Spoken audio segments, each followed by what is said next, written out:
Good evening मेरे बच्चों।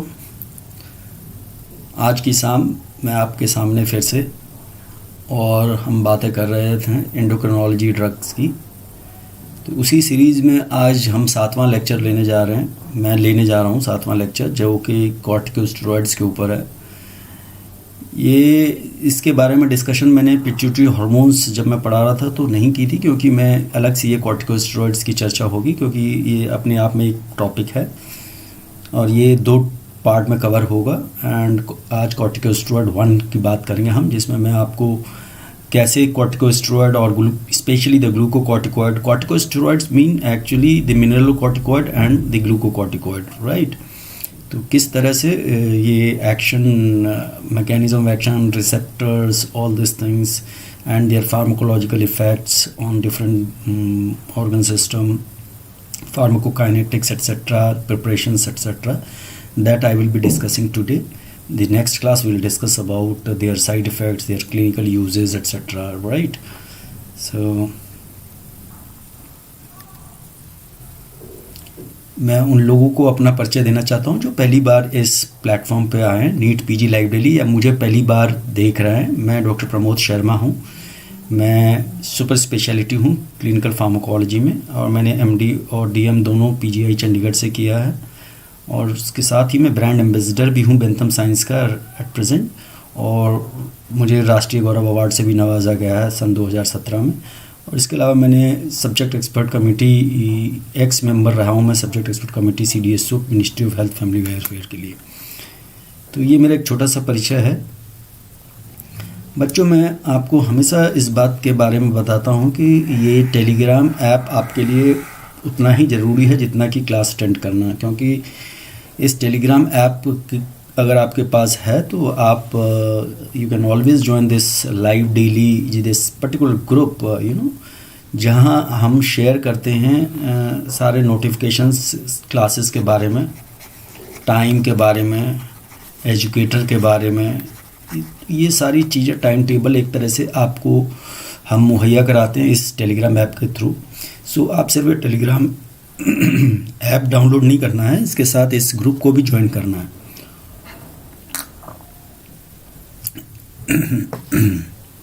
ये ज्वाइन करेंगे आप तभी पॉसिबल होगा कि आपको वो नोटिफिकेशंस मिलेंगे। और ये एक बात याद रखें, इस ग्रुप को ज्वाइन करने के बाद आप हमें मैसेज नहीं भेज सकते, हम आपको भेजेंगे। तो आपका सारा काम तो उसी से होना है। आपको सिर्फ इन्फॉर्मेशन चाहिए कि कब किसकी क्लास है, ताकि आप अपने बिजी शेड्यूल में से ज़रा सा टाइम निकाल कर लाइव सेशंस देख सकें, क्योंकि लाइव देखने का मज़ा ही अलग है। हालांकि आप इसे बाद में भी देख सकते हैं, लेकिन अगर चाहें तो हमेशा ज्वाइन करें साथ में एजुकेटर के साथ।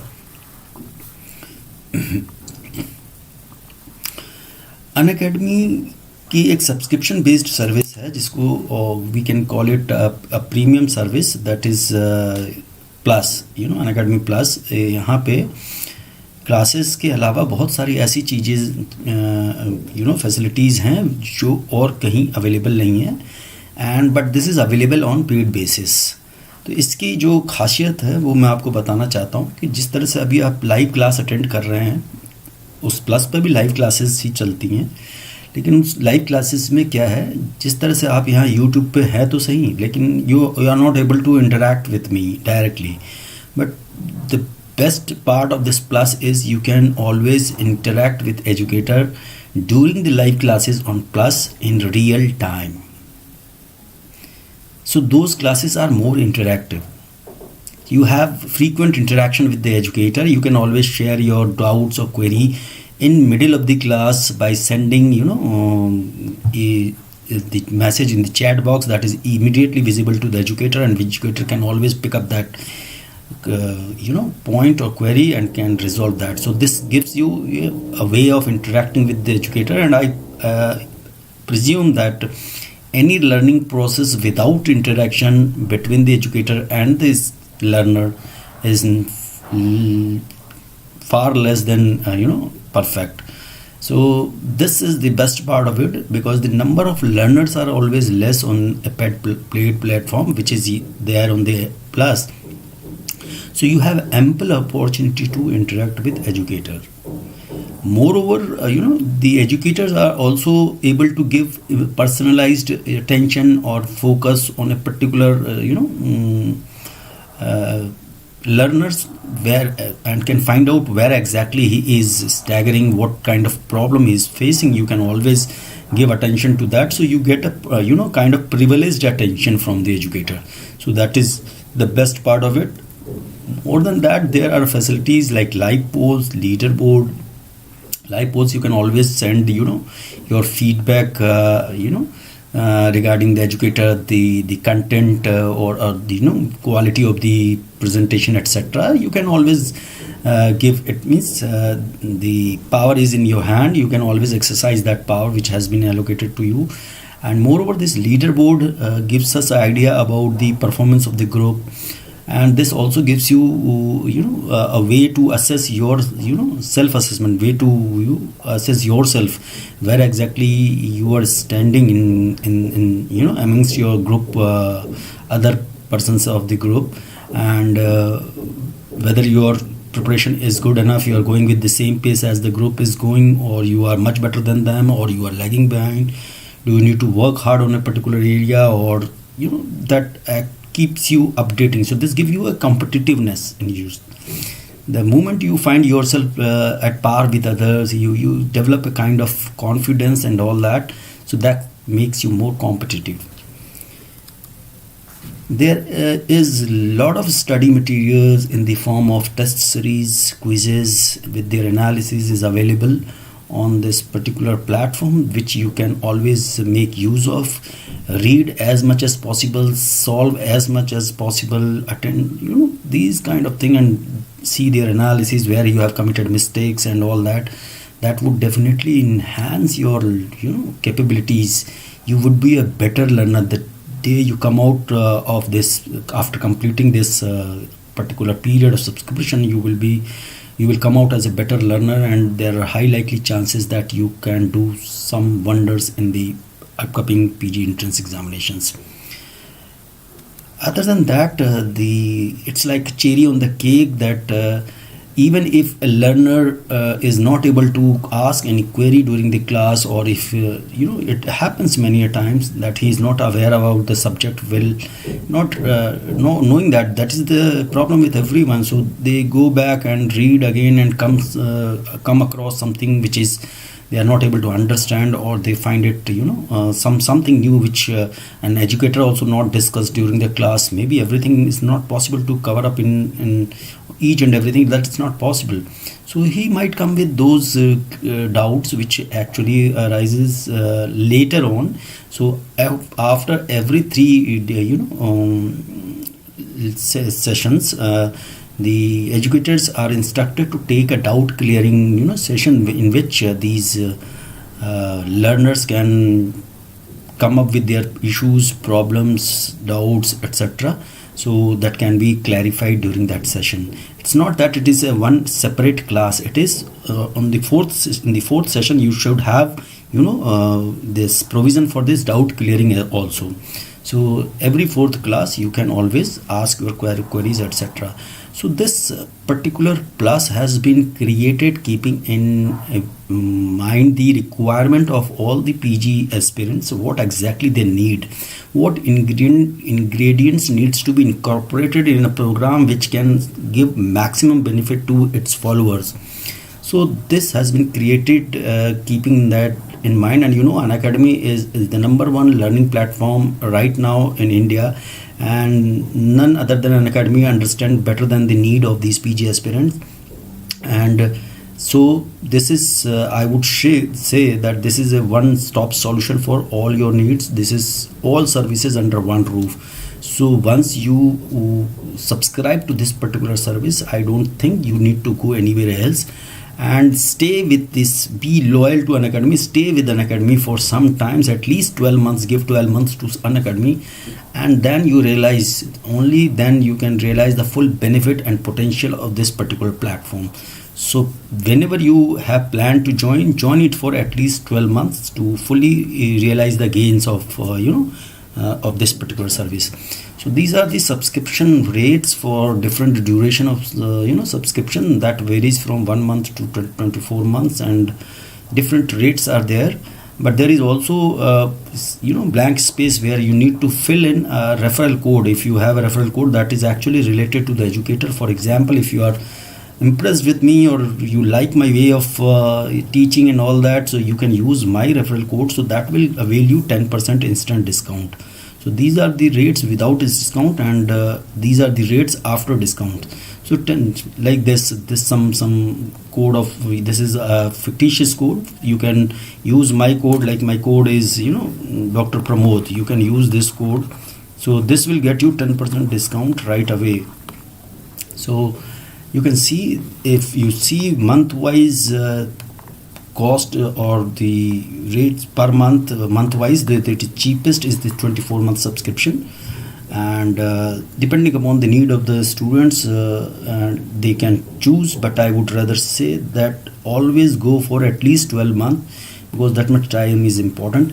And anyone who joins this Unacademy Plus for 6 months or longer, they can enjoy the facility of this no cost EMI. So this is little kind of a relief to the learner, that he does not or she does not need to pay entire amount upfront, and that would be little easier on your pocket. So this is the facility that is being offered by Unacademy for the benefit of the potential learners or future learners. So as I said, that though the subscription is available for 1 to 24 months, we always recommend these 2 periods of subscription, that is 24 months and 12 months, keeping in the mind that at least 12 months is required to gain out of any learning platform, let it be Unacademy or any other. You join, at least you need 12 months, because the entire syllabus, how many subjects we have, so at least this much time is required for the entire coverage of the, or a comprehensive coverage of the entire syllabus. How voluminous is the syllabus, you are very well aware of that. So during 12 months you will be taught by the expert from all the medical specialties. So this much time is really required to make you more informed, more learned, in fact. And further, you will have opportunity to peep into the special courses that are being launched by the educators, keeping in mind the requirement of a specific PG entrance examination. Not only that, these courses are always PG focused, specific PG focused. There may be different type of like quick revision courses, crash course or capsule course, of basic course, fundamental course, comprehensive course, means all kind of things depending upon the idea of the educator behind that. So you will be able to attend many of them during this 12 months, so you can derive the entire benefit, you can realize the full benefit of this particular platform. So this is good for those who have already passed their MBBS and have appeared once or twice in PG entrance but could not crack it. So they are in dire need of this kind of program where actually they can meet with their expectations, and this is the platform which will give you all what you are expecting from a learning platform. So it will remain as a guide with you throughout the period, and if you work hard, the results may be miraculous. This 24 months period is important for those who are maybe undergraduate, have not yet finished their MBBS, but they are already in competitive mode. For those individuals, we would request or suggest, in fact recommend this 24 months subscription period, because this is the cheapest one also, and they would have taste of this particular learning platform right from the beginning, and by the time they finish their MBBS, this will not only help them score better in their university exam, but in another year they will be well prepared for the entrance, and it is very likely chances that they can crack the exam in the very first go. So please keep this in mind while you are selecting the period for which you are subscribing this particular platform, and do not forget to apply this my referral code, that is Dr. Pramod, it will get you 10% discount. This is the discounted amount for 24 months. Similarly, for 1 year, instead of 27,500, you have to pay only 24,750, provided that you don't leave that blank space unfilled. You have to fill in some details, some referral code. So this is the referral code, and you can pay by any digital medium which you prefer or is fine. You find it as most convenient for you. So this was all about the special features, the benefit that this Plus offers to its learner. So we are trying to broaden the base of the subscribers on this particular service, so that most of the students actually get success in their entrance examination and can pursue their career as a PG student, right? So today's topic is corticosteroids. So our main focus of the discussion will be on that glucocorticoids, and wherever needed, I will be talking about mineralocorticoid as well, little bit. But major focus is on the glucocorticoids, and these glucocorticoids, more commonly we call them steroids, are very important drugs. They are life-saving in many situations, and if they are not used judiciously, they may be very harmful as well. So it is in the hands of the user, or both the prescriber and the consumer. The consumer means one who is using those drugs. Both need to be aware of about its clinical utility, and as from the patient perspective, we must be aware about the dangers involved with improper use of these drugs. So before we talk about adrenocortical hormones, because we said that ACTH is released from the anterior pituitary under the influence of CRH, which is released from the hypothalamus. This is corticotropin releasing hormone. This ACTH has trophic effect on the adrenal gland. This adrenal gland has mineralocorticoid receptor.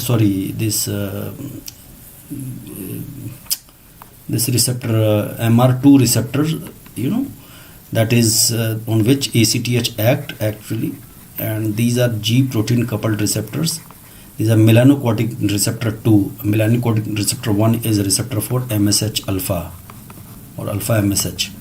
So that acts on melanocortic receptor 1, because these molecules are derived from a bigger molecule, precursor molecule, that is called propionmelanocortin, which gives rise to alpha MSH, ACTH, as well as beta endorphin. So this is melanocortic receptor 2.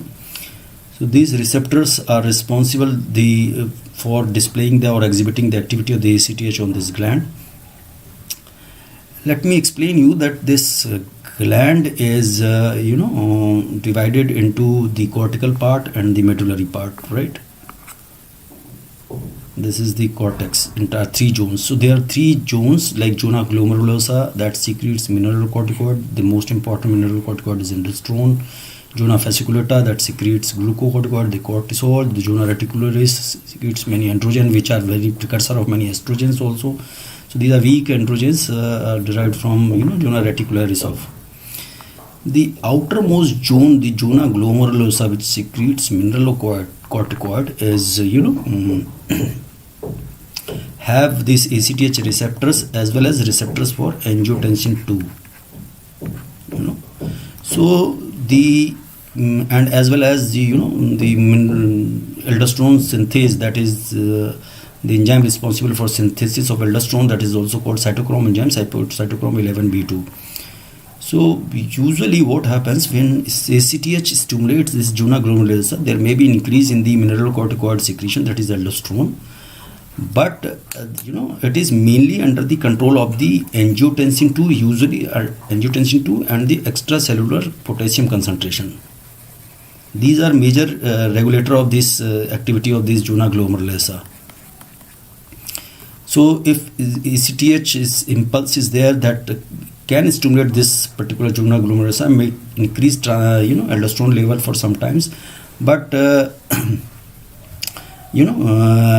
if there is continuous stimulus from ACTH, then there will be no longer increase in the mineralocorticoid levels, that is aldosterone, and it will return to normal, or it will escape from the, or will come out from the influence of that ACTH.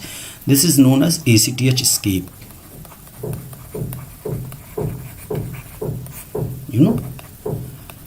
Because continuous ACTH stimulation cannot keep aldosterone level, increased aldosterone secretion.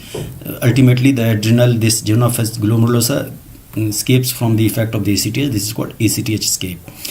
Also, because this particular layer is under control of angiotensin 2 and the extracellular potassium, so even if there is no continuous stimulation from the pituitary, even pituitary atrophies because of some reasons or whatever, but this particular layer does not get atrophied because it is mainly under the control of or regulated by angiotensin 2 and extracellular potassium.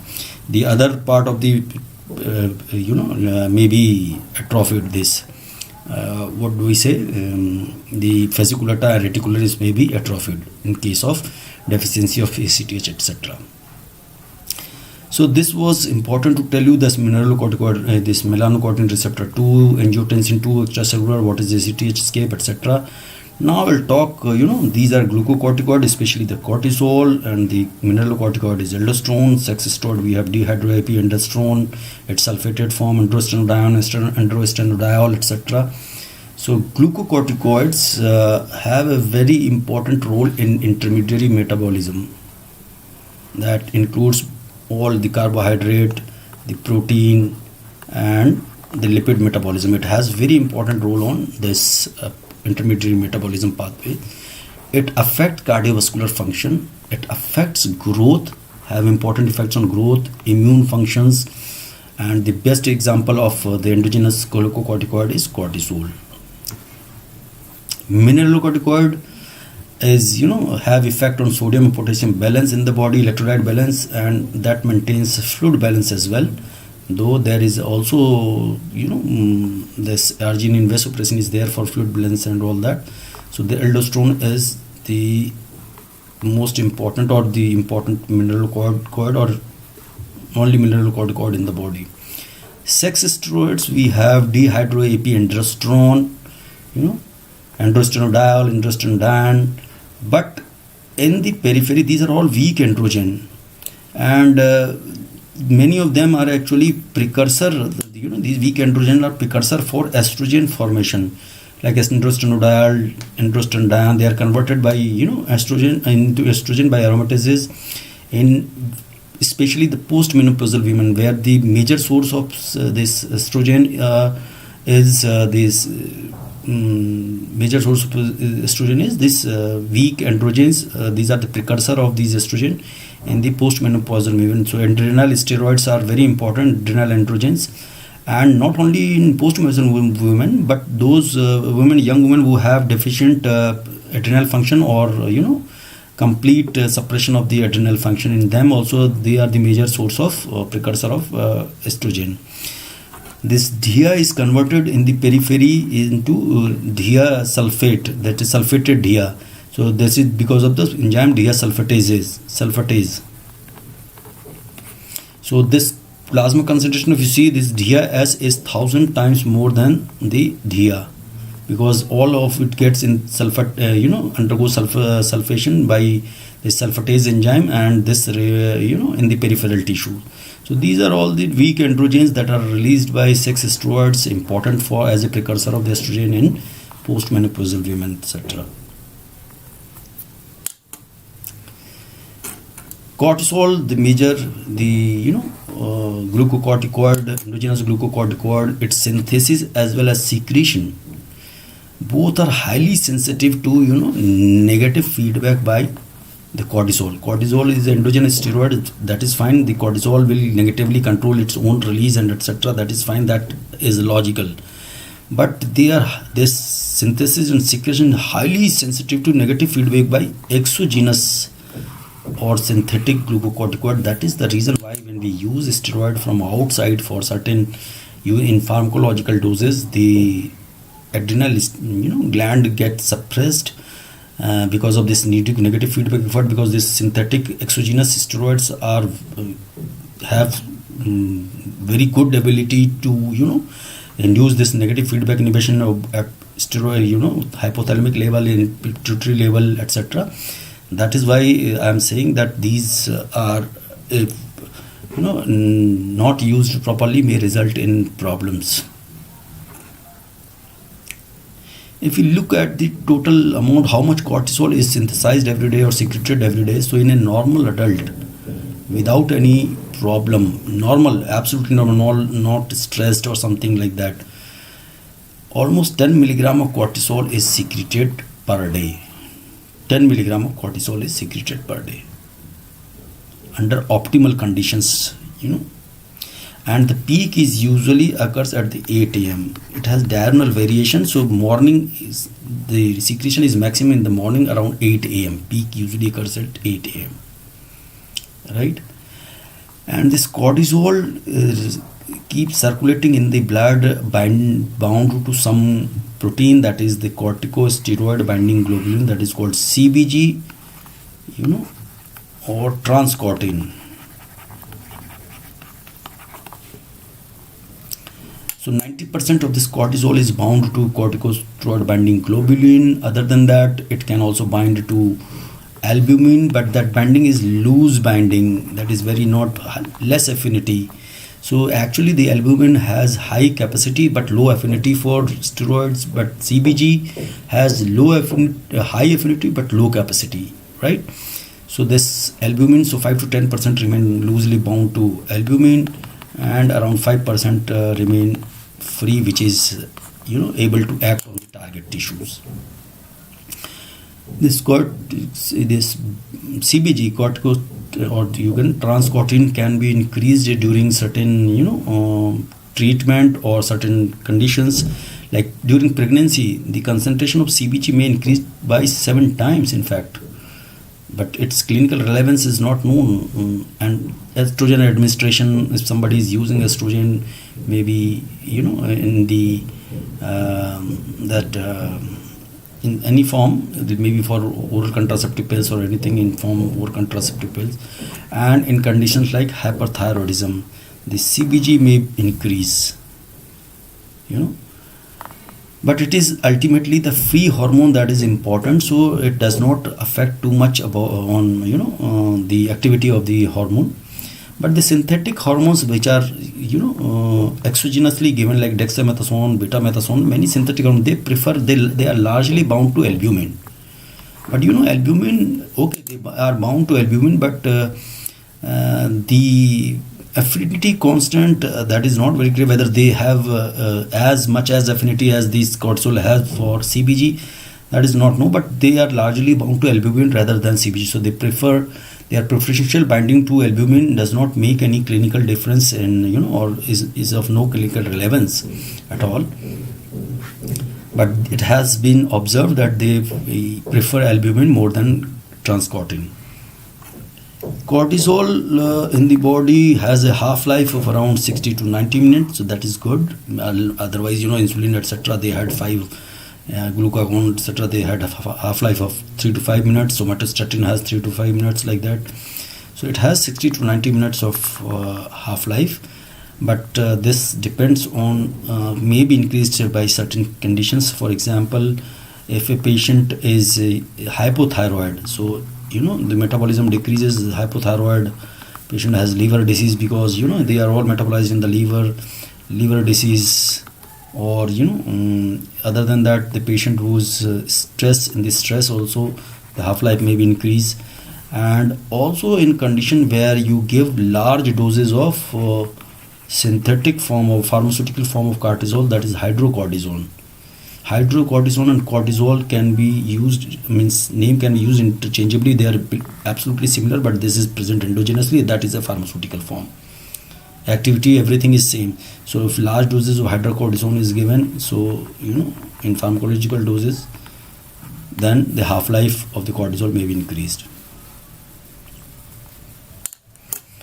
How this cortisol secretion is regulated, and you can see the the pituitary was the master gland which actually controlled all other endocrine gland, and pituitary is also under the influence of hypothalamus. So hypothalamus also receives input from higher centers from different areas of the brain that may modulate the activity of the hypothalamus as well. You can see the serotonin, acetylcholine, they have positive effect on the hypothalamus. They enhance release of this activity of CRH neuron, that is corticotropin releasing hormone. Norepinephrine have both type of action depending upon the condition. It may increase and may inhibit. GABA is a universal inhibitor of everything. It is a inhibitory neurotransmitter, so this inhibits this discharge of the CRH neurons and decrease the release. In addition to that, this AVP is also involved, because AVP is just like CRH, enhanced release of corticotropes. So this AVP is also involved. This has been added by me just after getting information from literature and all that. So this CRH acts on the corticotropes in the anterior pituitary and leads to release of ACTH, and this ACTH, by acting on the melanocortin 2 receptor, the melanocortin 2 receptors induces different effects or have trophic effect in adrenal cortex, these fasciculata cells, especially because the cortisol is released from the fasciculata cells. And I told you glomerulus is glomerula is mainly not under control of ACTH, that is mainly under the control of angiotensin 2 and extracellular potassium and levels.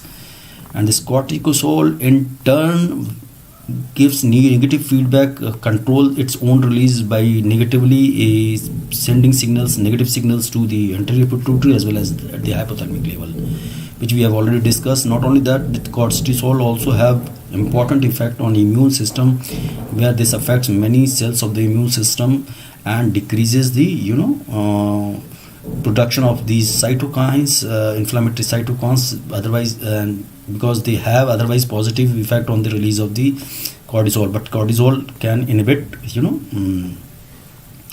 release of these cytokines from the immune system, can have immunosuppressive kind of effect, right?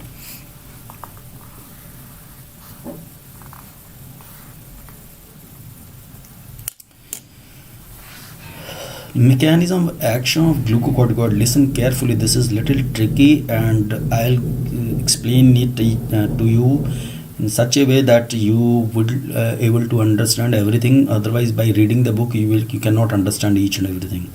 So you need to know what exactly is happening. Just give attention. There are different isoforms of glucocorticoid receptors have been identified. Though you are seeing just GRF alpha and GR beta, these are important one, but otherwise there are several isoform of glucocorticoid receptors have been identified and reported, and they are result of all alternative splicing of RNA.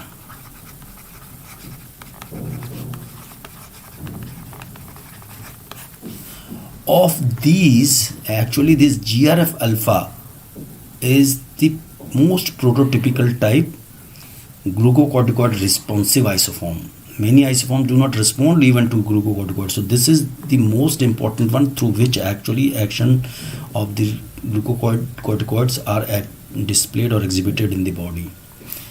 The another one is this GR beta. It is a truncated. Truncated means cut down. It is shortened in the size, or truncated. Truncation means compressed or something like that. It is a truncated dominant negative variant. Why negative variant? I just tell you. First of all, why it is called truncated? Because it is devoid of 35 amino acids from the carboxy terminal side of this, usually GRF alpha, similar to that, but it is having less amino acid from the terminal side. That is why it is called truncated. And moreover, it does not bind to the DNA. It is not capable of binding to DNA. This glucocorticoid receptor is there. It is not able to bind to glucocorticoid, that is the cortisol, etc. And it cannot affect transcription of gene. Cannot affect. So that is why it is called negative variant. Got my point? It is not capable of inducing transcription or inhibiting or stimulating whatever. Usually when there is no agonist, these glucocorticoid receptors are lying in the cytoplasm in the resting form, in complexed with some other proteins, right? Like heat shock proteins, there may be some immunophilins, or that is called inhibitory proteins, maybe other things. So in presence or absence of ligand, means if there is no cortisol, these are all lying in the cytoplasm idle without any job. The moment cortisol bind to it, cortisol induces a conformational change in the glucocorticoid receptors. They actually get dimerized and all that, and complex is ultimately, and there are certain other changes that I will explain you in the diagram. So this actively transported into the nucleus, because ultimately the receptors act through affecting or binding to a particular sequence of the DNA, which is called response element, in this case glucocorticoid response element, and can modulate positively or negatively different expression of various genes by transcribing messenger RNA or inhibiting such transcription of messenger RNA. Once this cortisol is inside the nucleus, right, it may regulate many target genes, because they are capable of regulating almost 10 to 20% of the total genes of the cells. So they may regulate many target genes in either the positive fashion or negative fashion. Remember this has a difference. So one particular such the example of positive regulation is called GR dependent transactivation. Remember this term, transactivation. This means it is causing positive effect. The glucocorticoid receptor dependent transactivation. It means receptor binding to glucocorticoid response element. So usually the receptor has two part. One is ligand binding domain, another is DNA binding domain. So here once cortisol binds, this actually binds to particular sequence. Suppose the sequence of this particular gene, this is specific sequence of DNA which is called DNA binding response element. So here maybe gene may be there, so there it binds to promoter region and can affect increase the expression of gene, or suppression region, then it can suppress the expression of the gene, all this. So here actually the cortisol bound to receptor binds to GRE, means it is interacting with DNA.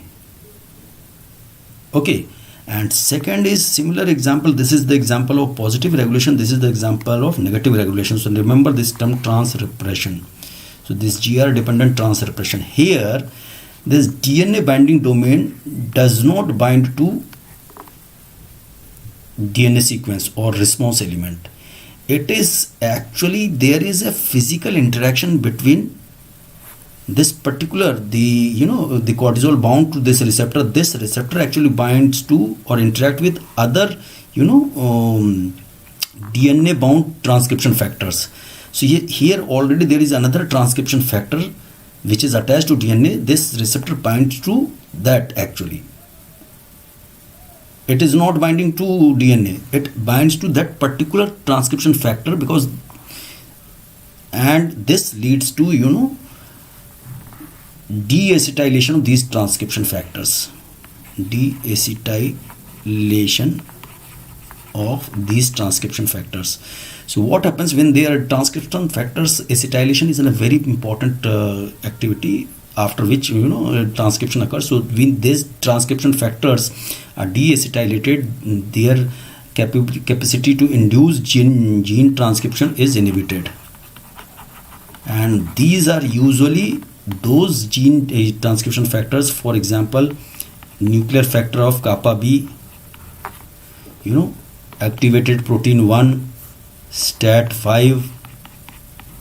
These are all pro-inflammatory, these are this transcription factor that leads to induced or increased transcription of the genes for inflammatory mediators.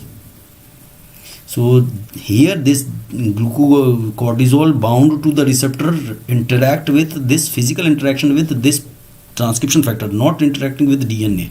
Here it is interacting with the glucocorticoid response element, which are actually the short segment of DNA, which is a specific DNA sequence, which is called glucocorticoid response element. So this gene transcription is inhibited. So this is physical interaction. So got it? It is inhibiting activity of other transcription factors. Got my point? It can inhibit activity of certain genes by binding to GRE. So that is, even if it is inhibiting, that will be called transactivation, because it is showing its own effect, directly interacting with DNA, not interfering with the action of others. But this is transrepression. Remember this. This is the diagram which I got from internet, and I think this has explained many things. The glucocorticoid receptors actually, first of all, belongs to nuclear receptor family of transcription factors. This receptor itself belongs to the family of the transcription factor, and these glucocorticoid receptors are named as per the nomenclature of that.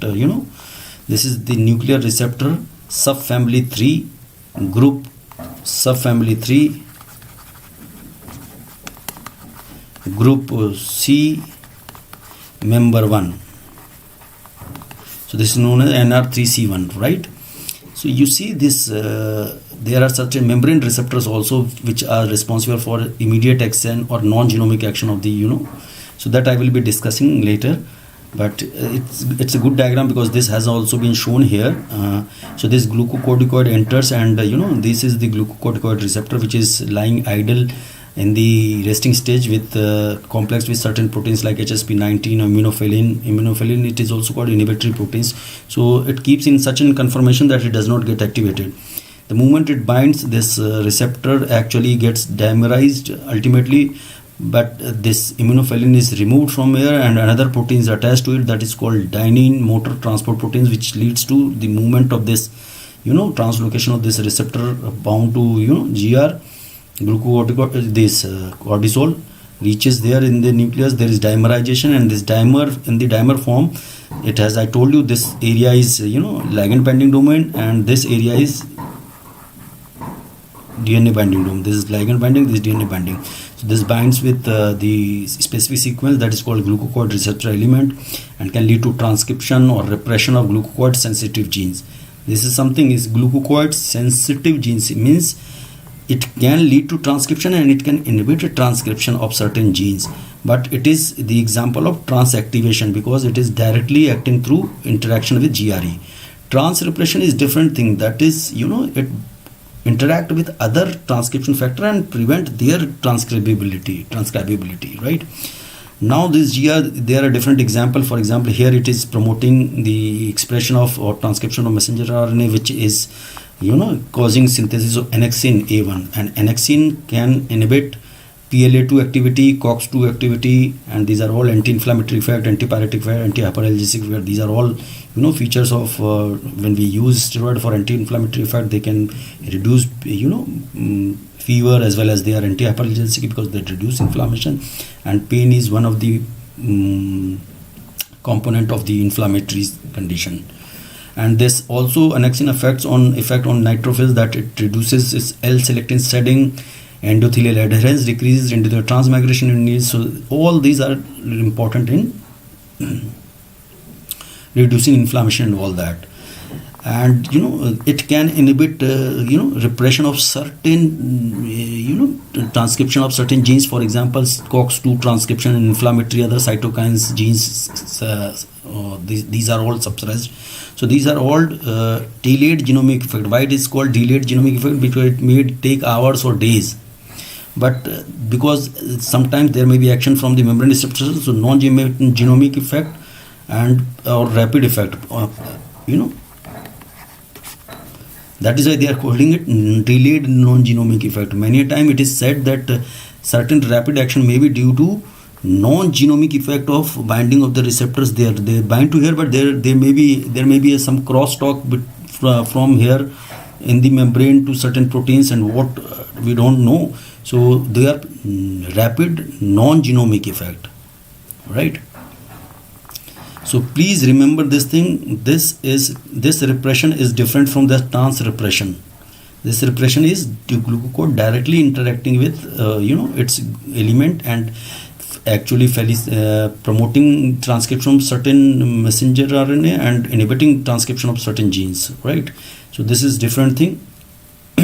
Got my point?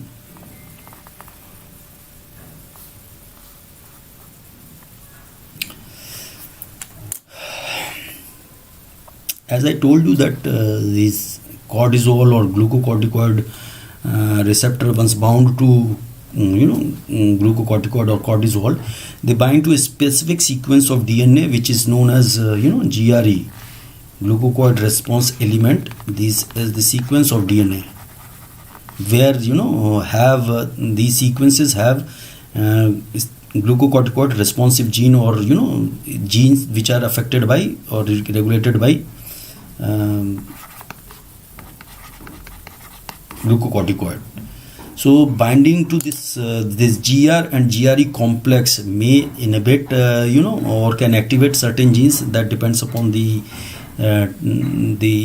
actual action of the glucocorticoid on those genes, inherent action, but usually how this GR activation or GR activate transcription is a little complex process and is not completely understood.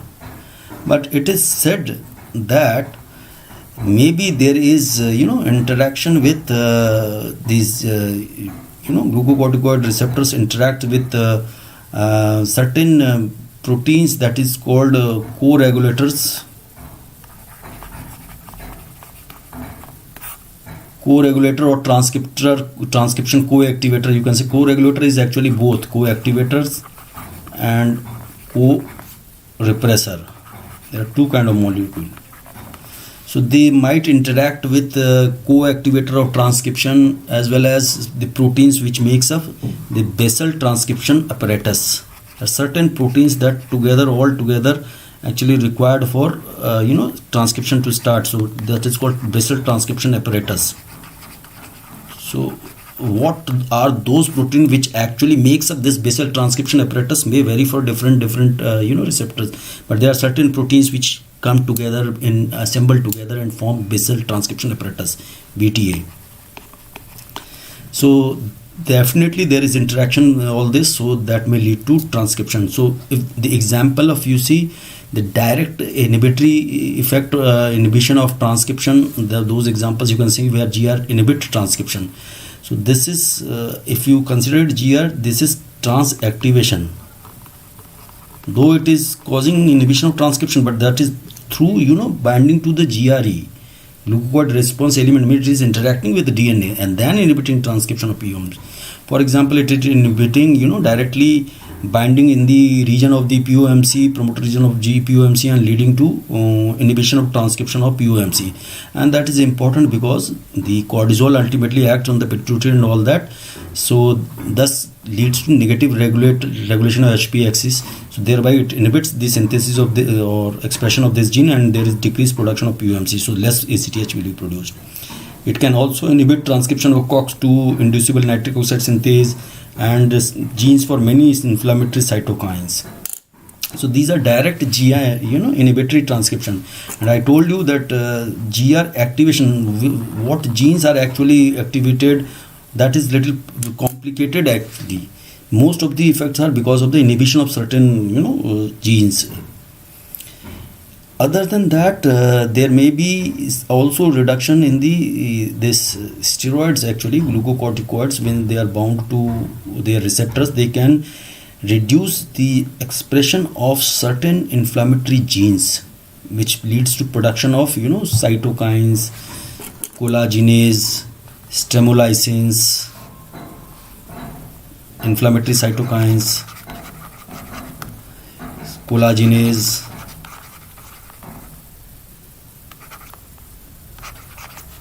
stimulysins,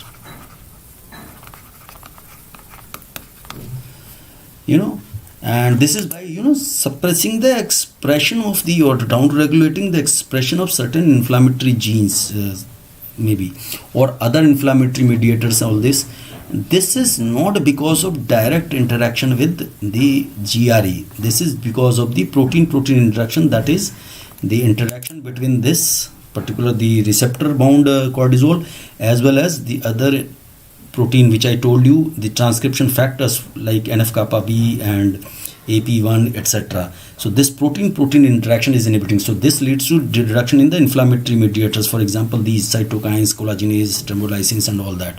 So this is due to protein interaction, right? So how this happens, actually there are different co-regulators. This actually there are a variety of co-regulator for glucocorticoid receptor that actually maybe the co-activator, as I said, or maybe co-repressor. They act as a bridge which links these glucocorticoid receptors and the other proteins which have either enzyme activity, maybe deacetylase, histone deacetylase activity or histone acetylase activity. So they act as this co-regulator act as a link between these, act as a bridge to link them with different proteins. They may have either histone deacetylase activity or acetylase activity, and thus can affect transcribability of certain genes. Depending upon the engagement of either co-activator or co-repressor, can affect transcribability of certain gene. And this almost 10 to 20% of the gene in a cell are regulated by glucocorticoids.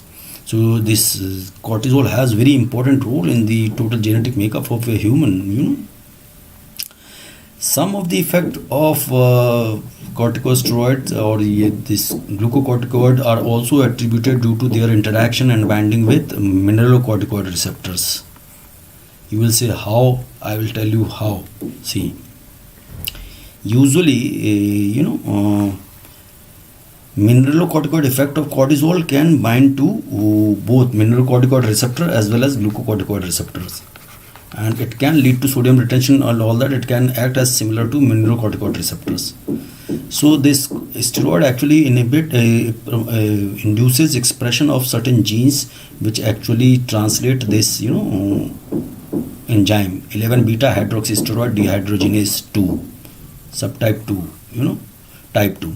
This actually convert cortisol to cortisone. In distal tubules, where actually this mineralocorticoid actually leads to sodium retention. So this glucocorticoid actually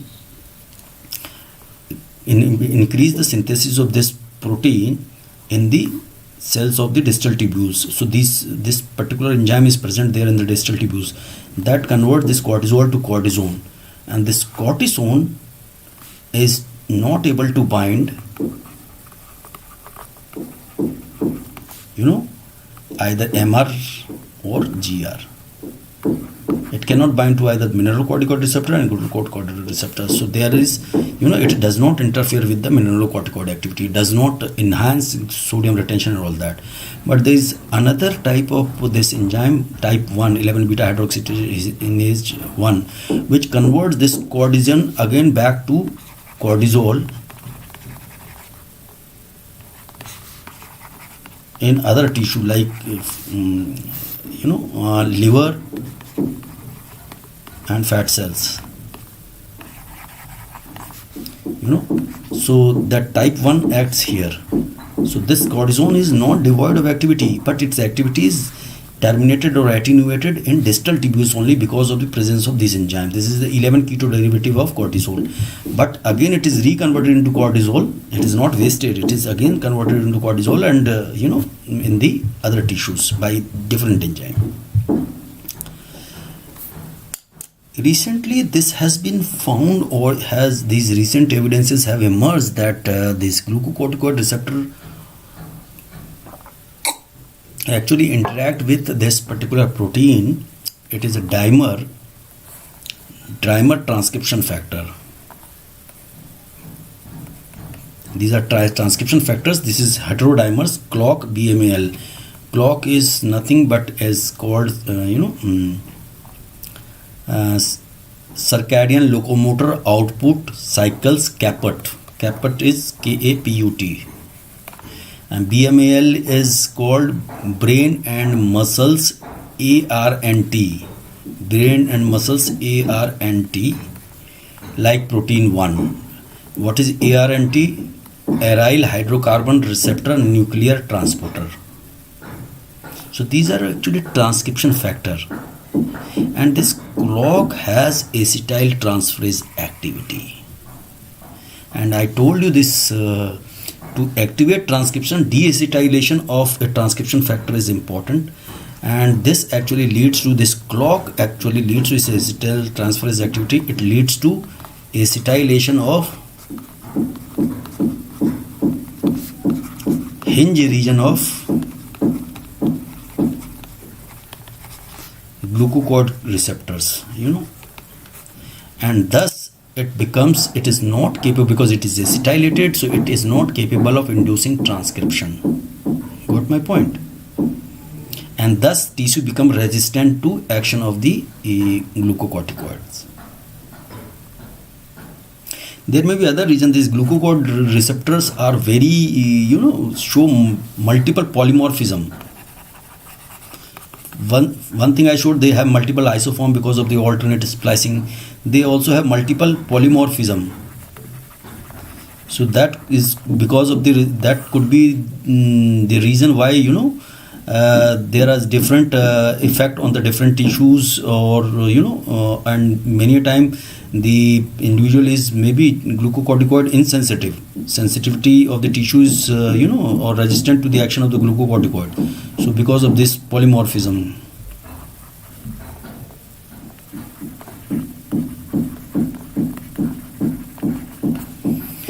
So this clock is acetyl transferase. This acetylates the hinge region of the glucocorticoid receptor. Thus, thereby it is not able to interact with the machinery, these genetic machinery, DNA, etc., and cannot lead to transcription. And ultimately, the tissue is is resistant to the action of glucocorticoid receptor. But very good thing is this clock and etc. They are released in rhythmic fashion. They have they lead to rhythmic opening of the chromatin, rhythmic opening of the chromatin, or modification of its structure.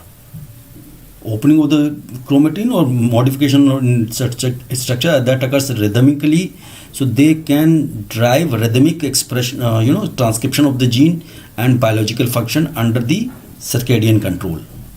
So these transcription factors are important for the circadian effect of these glucocorticoid receptors. But one thing is we know that the release is maximum in the morning. But this circadian rhythm, the tissues are resistant to the action of glucocorticoid. Is this sensitive resistance is more in the morning. So this tissue sensitivity rhythm is generated in the reverse phase. Means sensitivity is higher in the evening, but release of glucocorticoid is maximum in the morning. So this is the why this is. If you give, that is why we say when you give a corticosteroid dose, try to give it in the morning mainly. So that is less likely to have effect on HPA suppression. This is the reason why, because if you give dose higher in the evening, the tissues are more sensitive to action of the glucocorticoid transcription and all that induced transcription. So it is more likely that even the smaller dose can cause HPA axis suppression. So this has been made in the reverse. That could be the reason. Either you think this way, that the tissue sensitivity is higher in the evening, that is why the glucocorticoid is released maximum in the morning, or you can say that the tissue sensitivity is released in the morning, that is why higher amount of glucocorticoid is required to produce its effects. Either way, you can think it vice versa, So this is sensitivity is in the reverse pattern, and the release is, when the release is high, sensitivity of the tissue is less, and when the release is less, then sensitivity of the tissue is high. Got my point? And this clock and BML, these transcription factors are important in maintaining this. So this is important. Actions, if we talk about, let us see that The certain actions of the cortisols are very prompt. For example, initial suppression of the pituitary ACTH that occurs in minutes, and that is too rapid and cannot be explained on the basis of gene transcription, the protein synthesis, which might take hours and days to occur. So this is not explainable based on that, and some people are speculating that could be a direct effect on membrane receptors. Rather, these glucocorticoid binds to cytoplasmic receptor, then they translocate in the nucleus, but they could be direct effect on the membrane. How? That is why these effects are very quick. The moment they immediately can come in contact with the membrane receptors, or there may be the non-genomic effect of the classic hormone-bound glucocorticoid receptors. Means the receptors are inside, right, and these hormone are bound to same classical glucocorticoid receptor, but these are the non-genomic effect, do not require any gene transcription or translation of protein, etc. So this may be non-genomic effect. So I told you the receptors are there, but there may be a crosstalk between this receptor inside the cell and some information on the membrane, etc.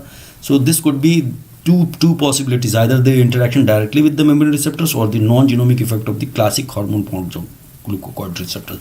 So two things you can imagine: either there are receptors on the membrane, probably, so glucocorticoid can bind directly and produce immediate effect, or the receptors are here, so cortisol binds here, but there is somehow something is there which some mediators in between or anything that leads to does not require any protein synthesis or transcription of genes, but direct crosstalk. They send some signal through some pathways and the immediate effect is displayed.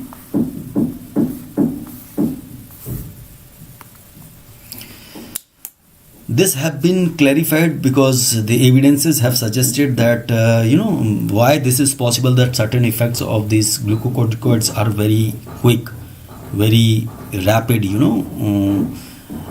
This may be result of these all steroid receptors. You can consider these estrogen, progesterone, testosterone, all steroid receptors I'm talking about, except mineralocorticoid receptors. They all have palmitoylation, because when I teach you this androgens, estrogens, etc., you will see that they also have membrane effect, membrane receptors, or certain effects which are very quick. So except the mineralocorticoid receptor, all steroid receptors have palmitoylation motif on their structure. This palmitoylation motif is capable of being, you can attach or link a palmitate moiety with the enzymatic reaction on this motif. When this happens, these receptors can move towards or gets localized to the receptors in vicinity of these receptors get localized in vicinity of the membrane, plasma membrane. They translocate from the central part of the cell and get accumulated near the plasma membrane.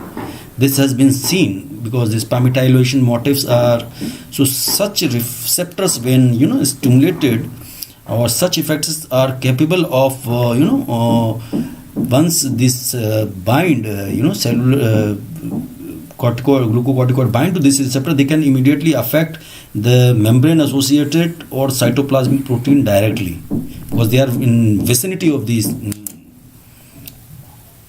or you can say they are in the membrane itself, or they are very close to the membrane, so they can affect the certain membrane protein or associated proteins or other cytoplasmic proteins, so they can act immediately. So their action is not require any, there is no need for entry into the nucleus, and it obviates the need of the interaction of this glucocorticoid receptor and cortisol complex to affect transcription and etc. So there is no need to enter into the nucleus, because these receptors gets accumulated or get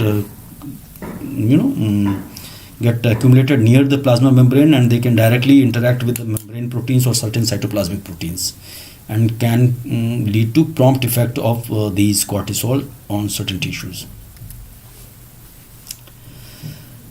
if you see the major physiological effect of these hormones or this cortisol are due to direct action in almost all tissues, and these are directly, but indirect action may also be there, that I will talk about. And many such effects are dose related, because we have seen when we use steroid from outside in pharmacological doses, what happens, the magnitude of effect may be very high, so these effects may be dose related. Now we are talking about pharmacological effects. These effects are pharmacological effects. Why? Because the physiological effects will be talked in the physiology. We will talk about when we give this steroid as a treatment, what pharmacological effect they have on different organ system. One thing is called direct action. We know that directly they are interacting with membrane receptors or genetic structure affecting gene and so. Permissive effect is something which is called that the hormone themselves do not, usually many hormones, they do not themselves produce any effect, but their presence is must to facilitate other hormone to exert their action. For example, you are just acting as a moderator. You are not interacting with, if two students are playing some game, you are just sitting as a moderator, and you are assuring that that everything goes smooth, and if somebody is cheating you can stop him or something like that. Means you are playing a role of a moderator. So this is called permissive effect. Hormones themselves do not have any action, but their presence is important to facilitate other hormone to exert their action. For example, vascular smooth muscle cells, glucocorticoid do not have direct any action, but its presence will potentiate the vasopressor response of vasoactive response of catecholamine. And we know catecholamines are used to increase blood pressure. How it happens? It happens because of there is contraction of the vascular smooth muscle cells. So got my point? So if this cortisol is deficient, then even if catecholamine is given, that will not produce that much of vasoactive response which it usually produces in a normal person. So this is important. This is called permissive action. Not only that,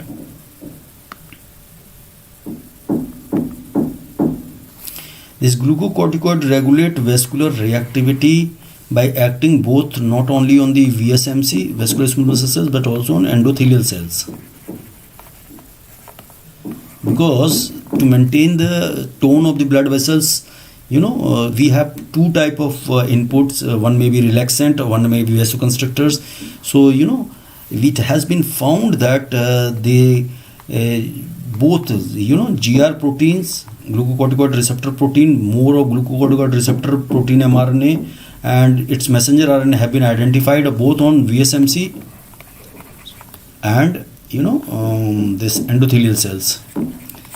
So in such cases, because otherwise it will not have, but these cells have receptors rich in these receptors and messenger RNA. So it means they are being synthesized there because they are necessary to have permissive action, permissive activity on the permissive can regulate the activity of the vasopressors like catecholamines, natural vasopressors. So what it does actually, how it can increase the pressure activity of catecholamines, that it acts in the endothelial cells and decrease the PGI2 and nitric oxide production. Both are vasodilator, so their effect is reduced. And in VSMC, it actually, it enhances the agonist mediated. What is agonist here? Catecholamine. Agonist mediated enhanced pharmacomechanical coupling. What is pharmacomechanical coupling? Means adrenaline is binding to receptor and all that, and vascular smooth muscle cells, actin and this myosin, etc., they are responsible for contraction, all that. So this is coupling, pharmacomechanical coupling at multiple steps. So this leads to, here it is enhancing contraction process, and here it is reducing, attenuating dilatation responses. So ultimately there will be increased vasoconstriction or not. So for that, this presence of cortisol is must.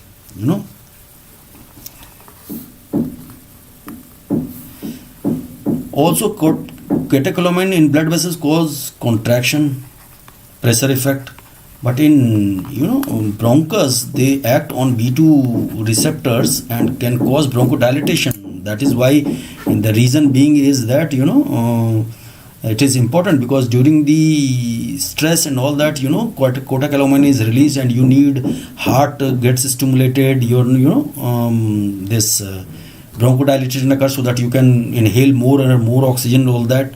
And moreover, these beta 2 receptors are present there. That is why we use salbutamol and all other drugs which are agonist for this beta 2 in case of anaphylaxis or bronchoconstriction, like in asthma and all, and asthma and all these conditions. So this is also important, have permissive effect. This catecholamine induced bronchodilation is decreased in the absence of cortisol, so restored by the physiological level glucocorticoids.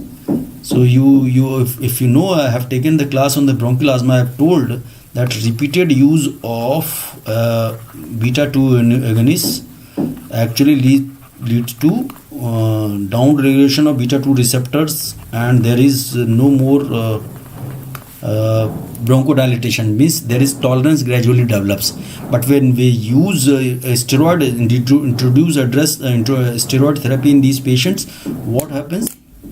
That not only the inflammation is cut down, but the reactivity of these agonists is restored, because of the this actually has a permissive action on the action of these kind of compound. What my point? Also have this glucocorticoid have permissive effect on that catecholamines action on the liver, that leads to gluconeogenesis and at fat metabolism. In absence of GC, this effect of catecholamines will be lost in these tissue, and this may lead to fall in body temperature. So this is important to maintain the core body temperature. The glucocorticoids are important. That is why in adrenal insufficiency and all that, they are more more at risk of hypothermia and all that.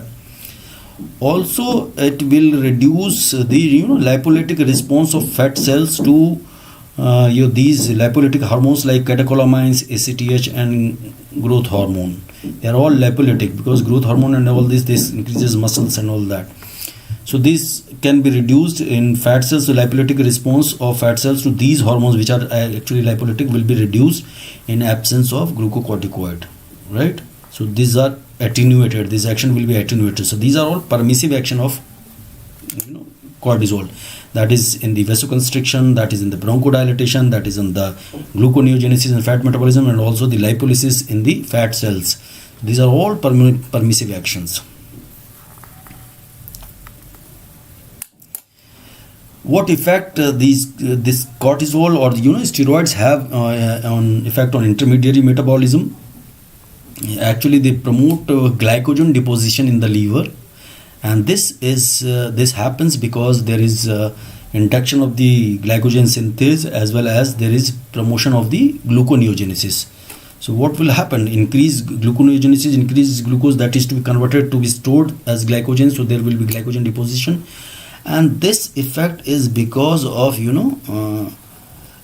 this activity is because of the reason why glycogen synthesis and all that, so that during the period of starvation, the body wants to make it sure that the brain does not suffer. It has adequate nutrient available, because brain can use only the glucose.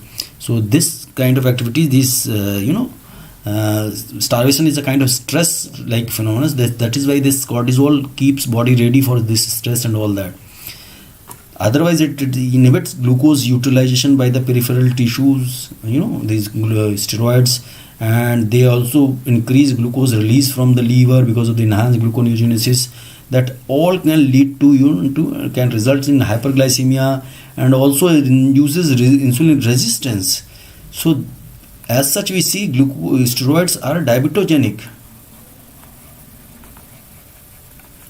right? We are talking about pharmacological doses. The diabetogenic steroids are diabetogenic, but as such, it promotes glycogen synthesis and all that. Reverse is doing in the liver because it wants to make sure that body should not suffer from these kind of thing. We should have adequate reserve of glycogen and all that in case there is starvation or something, some similar situation, but if someone has to face, it.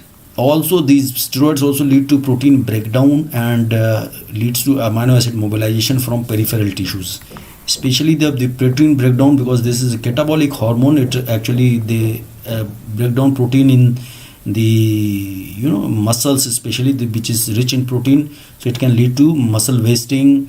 It can from the bone, which is the osteoid part, which is the protein part of the bone, which is actually mineralized, and then the bone becomes hard. So this osteoid resorption occurs. The amino protein is break down from the skin, so skin becomes thin, bone becomes weak, muscles become wasted. So these amino acids are released from after protein breakdown, and these amino acids are funneled into the liver for gluconeogenesis, and these are used in gluconeogenesis. So energy is derived from the gluconeogenesis. That is why it is all causing hyperglycemia, insulin resistance and all that. Ultimately, because of this increased protein handling by the liver breakdown and all that, there is increased urea production and there is a negative nitrogen balance. They can induce a very profound catabolic state, and there is negative nitrogen balance, and that is why these steroids or glucocorticoids are considered as catabolic. They are catabolic, right? I was talking about that these all effect actually maintains blood glucose level during starvation, so that the nutrient for the brain does not suffer, the nutrient supply to the brain does not suffer. And the action on fat metabolism is primarily permissive, because the hormones like on this these hormones which growth hormone, glucagon, and this thyroxine, etc., they are actually action is mainly permissive, because presence of glucocorticoid is required to have action to adequately show lipolytic effect of these hormones on the fat tissues. Further, the fat depot that are present in the different part of the body have different sensitivity to different lipolytic hormone, so are actually affected differently. That may lead to redistribution of the body fat. That is peripheral fat get deposited in the truncal portion.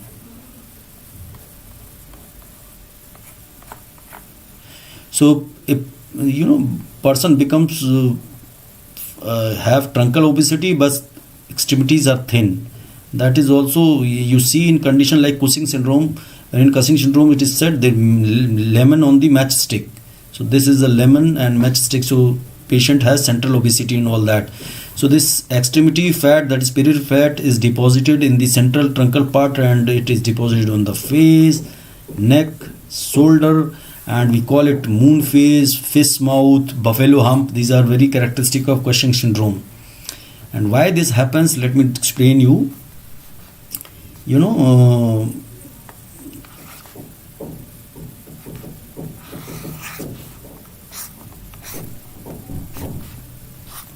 This extremity fat, subcutaneous tissue of extremities, this fat is actually less sensitive to insulin.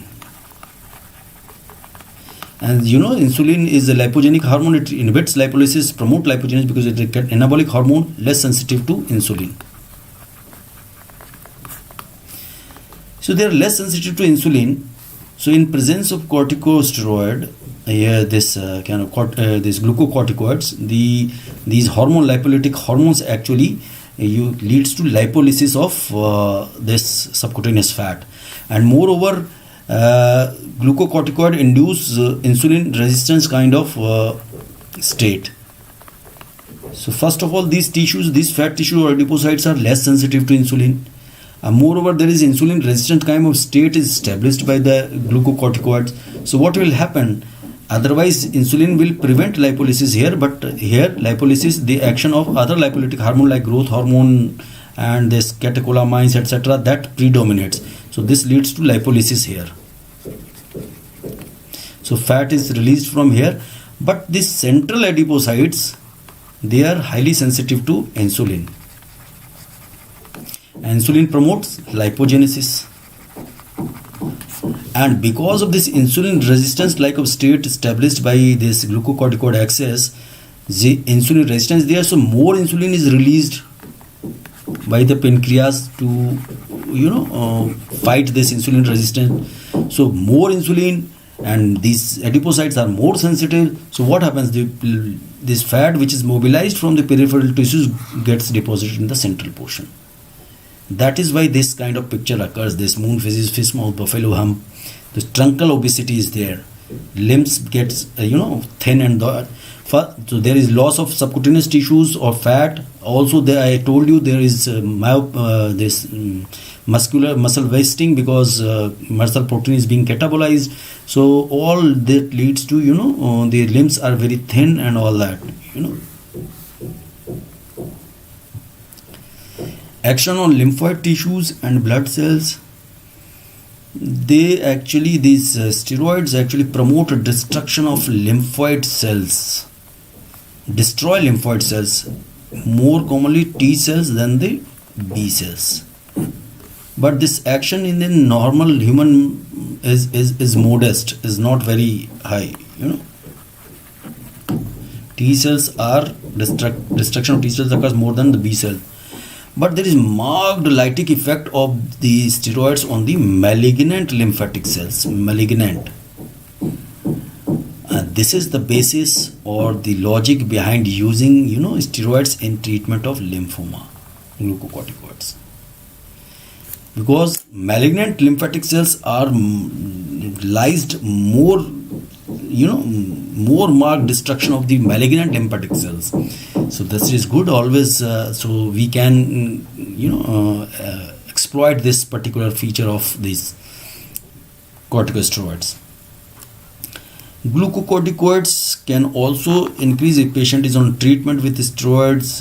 Exogenous steroid, there may be increase in RBC count, platelet count, and circulating neutrophils. So if you see any report where you see neutrophilia, just ask the patient whether he is on some therapy or steroid therapy or something, because you might form different opinion about the patient's condition. But this neutrophilia is common when patient is on therapy. And glucocorticoids also decrease, and this is why this is happening. Why RBC increase, platelet increase? This is because there is increased influx of these cells from the bone marrow into the central circulation, and also there is reduced migration of these cells from the central circulation into the tissues. So that is the reason why these are increased. And also this steroid can cause decrease in lymphocytes, eosinophils, basophils, and this is not because of their destruction. There is increased sequestration in the lymphoid tissue. Increased sequestration in the lymphoid tissue. So if you see any neutrophilia or lymphopenia kind of thing, the patient is do not but once the treatment is discontinued, the blood count usually returns to normal in 24 hours, right? So you should know these facts. Anti-inflammatory and immunosuppressive effect. One good thing about these glucocorticoids or steroids are they are so good anti-inflammatory agent that they reduce all the manifestations of inflammation irrespective of the cause of the inflammation. So they are non-specific anti-inflammatory drug. For example, I said this beta-2 agonist, if used in asthma, they will cause bronchodilation irrespective of constrictor stimulus. What has caused constriction, they are not bothered about that. They will produce bronchodilation. That is enough, irrespective of the cause. So this can reduce all sort of inflammations, and they have profound effect on, on various aspects of this. They have profound effect on the concentration, the distribution, and the function of the peripheral leukocytes, circulating leukocytes. So it can decide that the number of leukocytes, where exactly they will be distributed. If some area there is inflammation, they will prevent their recruitment to that site and can reduce their function, inflammatory, pro-inflammatory action and all that. And it acting on the endothelium also, because endothelium is a very important cell in the which participate in the inflammatory process. So it can reduce endothelial leukocyte adhesion molecules, because the leukocyte exit from the circulation and reach to the site of inflammation through crossing through endothelium and all that. So these adhesion molecules are reduced, intercellular adhesion molecules are reduced, their expression is all reduced, and this is all because of this glucocorticoid inhibit transcription of certain genes by direct dose, this transactivation process, and suppress inflammatory cytokines, etc. Chemokines, cytokines are those which have inflammatory roles and all that, affecting survival, growth, differentiation, etc. of the cells. Chemokines are involved in the cell trafficking. They are involved in trafficking of these particular cells to the area of inflammation at certain areas, So chemokines are mainly involved in the trafficking. It is like a traffic, traffic police. But this is there to, not inhibit crime, but other police, you can say. This is traffic police, and this is a different police which makes challan and all that, So all these effects are important for all the immunosuppressive, or anti-inflammatory effects of these steroids. Moreover, the response of macrophages to antigenic stimuli or mitogenic stimuli of the macrophage and other antigen presenting cells is reduced. So they do not respond to any antigenic or mitogenic stimuli, thereby they can produce immunosuppression or can cause anti-inflammatory effect.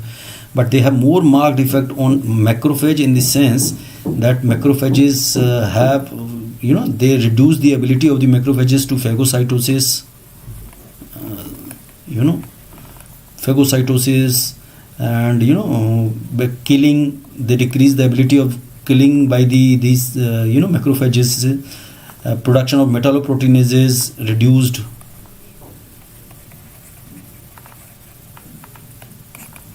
All these things are reduced. These macrophages, production of cytokines also, they all are reduced by the marked effect on the macrophage function. They can also reduce prostaglandins, leukotrienes, platelet activating factor synthesis, and these are all indirect effect, because I showed in that diagram they can inhibit through production of annexin, they can reduce the COX-2 and the PLC, phospholipase C, and etc. They can reduce or PLA2. So all this leads to reduction of these inflammatory mediators, and can also reduce expression of COX-2, because this COX enzymes, inducible COX-2.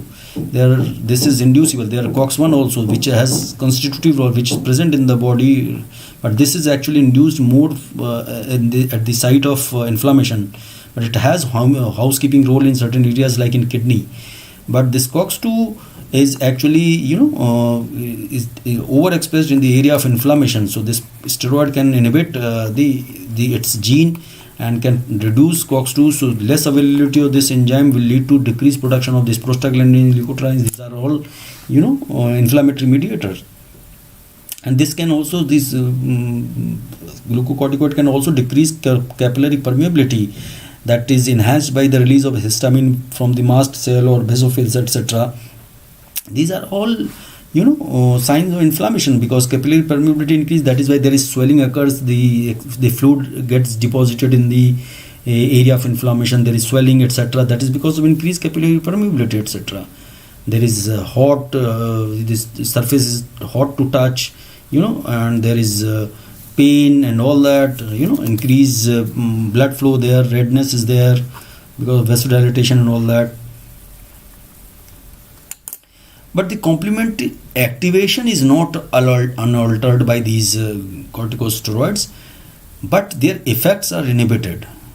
So it is almost same, activation not affected, but their activation, the effect subsequent to the activation of this complement pathway, that is those are inhibited. Antibody production is reduced, but reduced at a large dose. The modest doses of these steroids do not actually cause reduction in antibody production, especially, for example, up to 20 milligram of prednisolone will not affect, or above that only the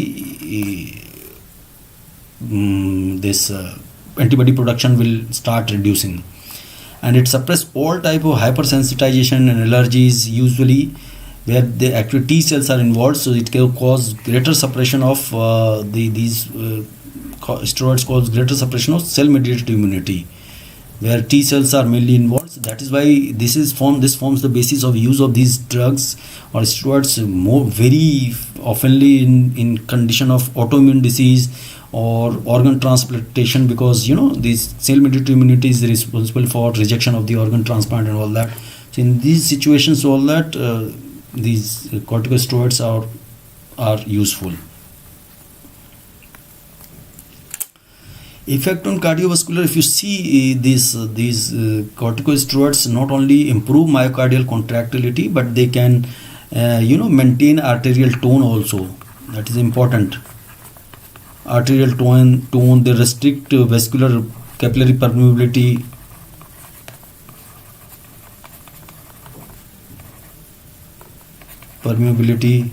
So these are all effects. They have permissive effect on pressure action of adrenaline. We have already talked corticolamine, but also on angiotensin too. Angiotensin is a very powerful vasoconstrictor.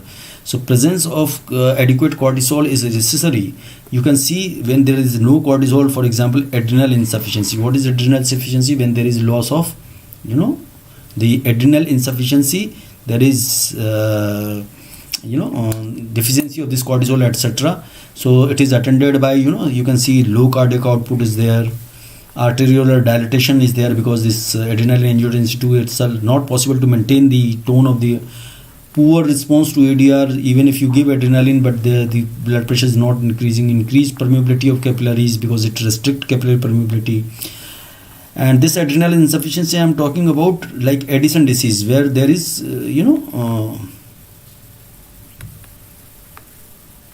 Addison disease, where there is atrophy of the gland, not only all the layers are get atrophied. Primary adrenal insufficiency. I am not talking about because of the this deficiency of the ACTH and all that. This is because of the total this Addison disease I am talking about. So there may be hypovolemia also, because mineralocorticoid is also deficient. So there will be fluid imbalance, there will be loss of fluid, etc. Electrolyte imbalance. So all can lead to CV collapse. So that is why it is important for maintaining cardiovascular function. So this is cortisol is very important, right?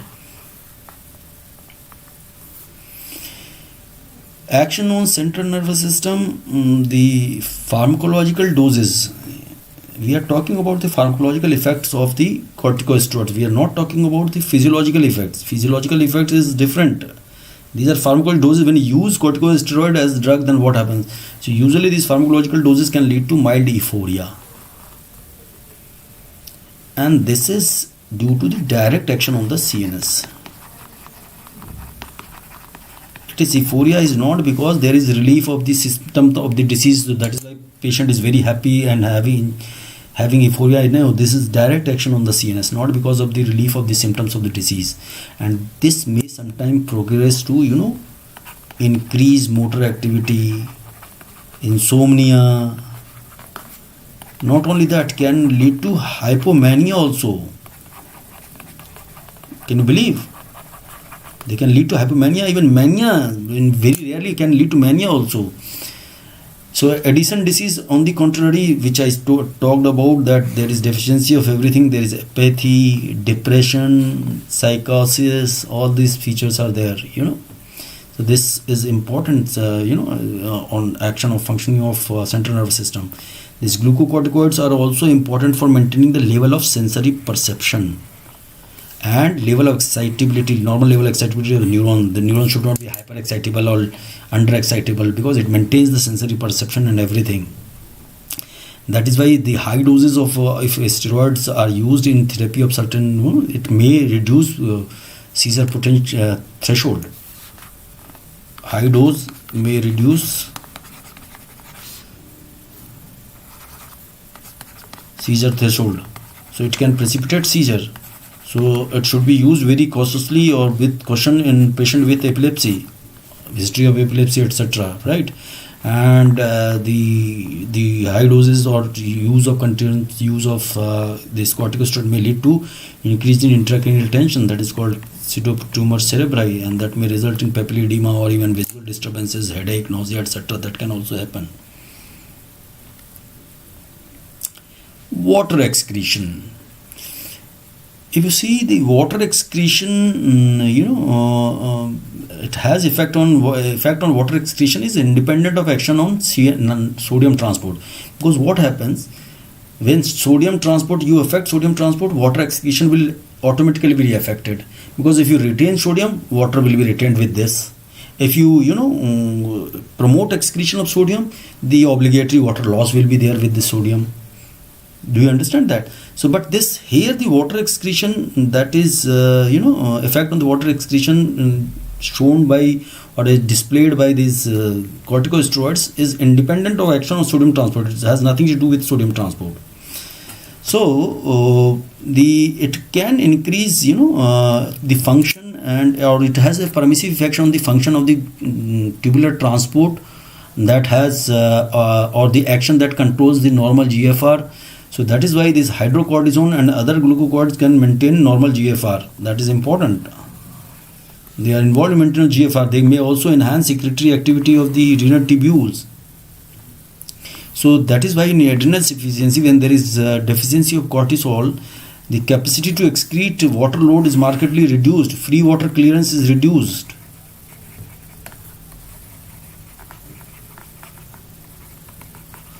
Because there is augmented release of AVP, arginine vasopressin, in these conditions. And if in this situation adrenal insufficiency, if you use a lot of fluid infusion, that may lead to there you have to be little careful, because there is already augmented AVP release. These patients are more susceptible to develop water intoxication if you give too much of fluid to them. So this should be kept in mind, because this drug has these corticosteroid have effect on water excretion, all that, right? So they retain water, promote free water.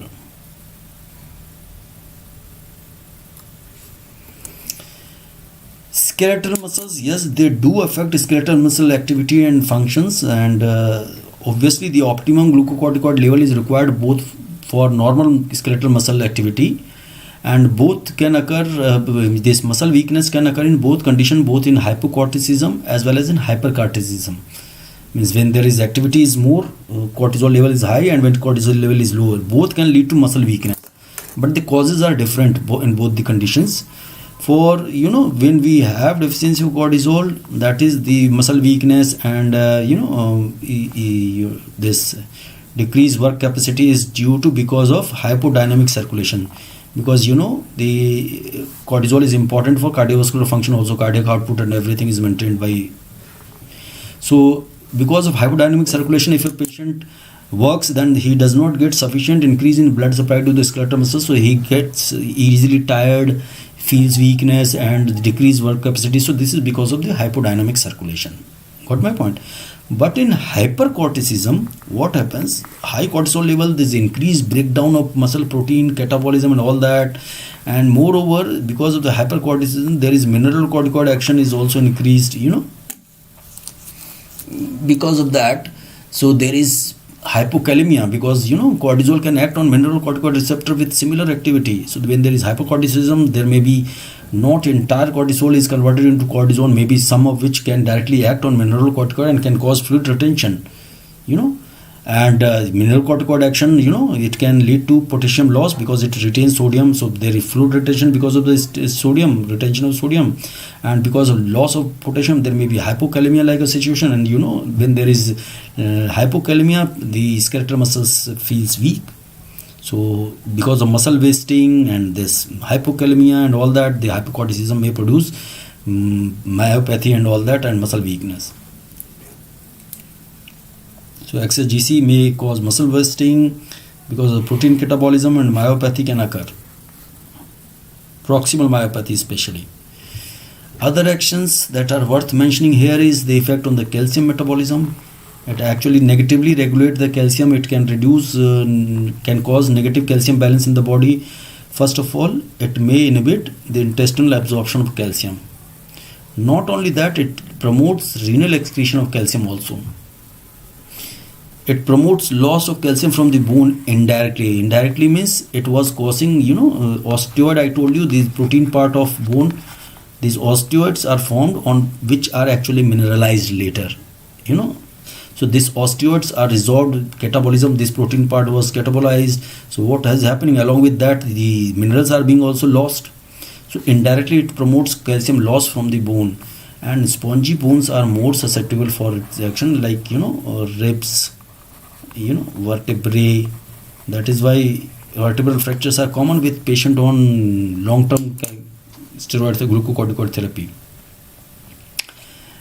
In GIT, the corticosteroids can increase secretion of gastric acid and pepsin, so they are considered as, they can aggravate the symptoms of ulcer. So they are considered as ulcerogenic agent. If they cannot alone cause ulcer, but they can definitely enhance the ulcerogenic activity of other drugs, and it is also said that it might reduce the immunity or immune response, local immune response against the H. pylori, which is an important bacteria involved in many cases of duodenal ulcer or gastric ulcers. That can also be a reason, because that is why they are considered as ulcerogenic. These agents are considered as ulcerogenic.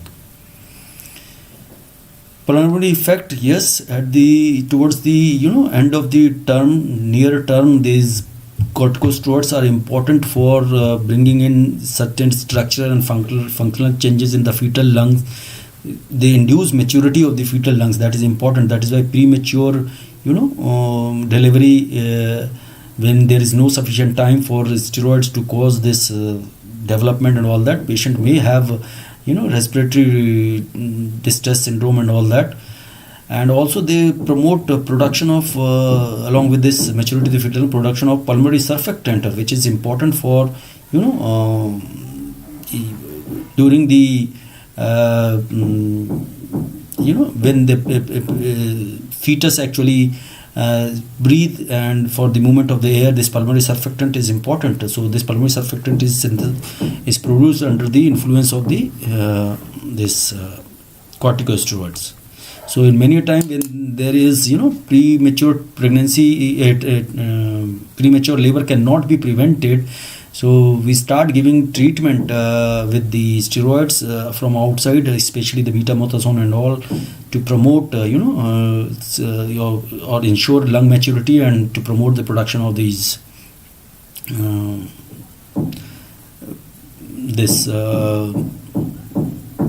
surfactant, etc. These glucocorticoids have been divided into three categories. That is short-term biological activity. This biological half-life is important here, not the pharmacokinetic half-life. So those which have half-life of 8 to 12 hours, they are considered as short-acting, short to medium or intermediate-acting glucocorticoids, half-life 12 to 36 hours. And biological half-life exceeding 36 hours is considered as long-acting glucocorticoid. For example, hydrocortisone has a half-life of around 1.5 hours, but its biological half-life is long. You should consider this. This is the activity is considered in the form of anti-inflammatory activity and salt retention. This is more important for us, these two. So actually the potency we measure or each other in terms of anti-inflammatory activity. So you can see the beta-methazone, dexamethasone, they are very potent agent. Their activity is in comparison to the normal cortisol, and hydrocortisone is just cortisol, but it is a pharmacological or pharmaceutical form of cortisol, right? Exactly same. So this you can see, and cortisone is just little less active than only cortisol, but its action on the distal tubule was nil. It was not affecting glucocorticoid receptors or the mineralocorticoid receptors. This prednisone is the prodrug which is converted into prednisolone. So we should be suppose we are injecting somewhere in the joint, etc. Suppose we should not use a prodrug because it will not be converted into active drug. So in such situation we should inject the active drug. Methylprednisolone, this is meprednisone, is the methylprednisone. So these are the relative anti-inflammatory activity, and topical forget. If you apply topical application of these corticosteroid can produce vasoconstriction even. That was also one of the assay method to find out the potential, to decide the potency of the agent. Salt retaining activity is important. This is important for deciding that which steroid is to be used. If suppose patient is having an increase in intracranial retention, in such cases we should use steroids which do not have salt retaining activity, otherwise that will promote that. So we usually use this dexamethasone, betamethasone, etc. right? So usually most of these meprednisone is available or not, I don't know, but triamcinolone, paramethasone, these are all available, and these betamethasone, they do have least, and the salt retaining activity is maximum for cortisol itself, only hydrocortisone, right? And this fludrocortisone is the mineralocorticoid which is available as a not aldosterone. Fludrocortisone is available, not synthetic recombinant aldosterone, etc. This fludrocortisone is available, and it is having anti-inflammatory activity, but mineralocorticoid activity is also there, and this DOCA is also used. DOCA, it is called in short form DOCA, deoxycorticosterone acetate. This is also, but this is mainly used in animal experimentation and etc. Usually if there is mineralocorticoid deficiency, we promote increase intake of sodium and etc. in diet.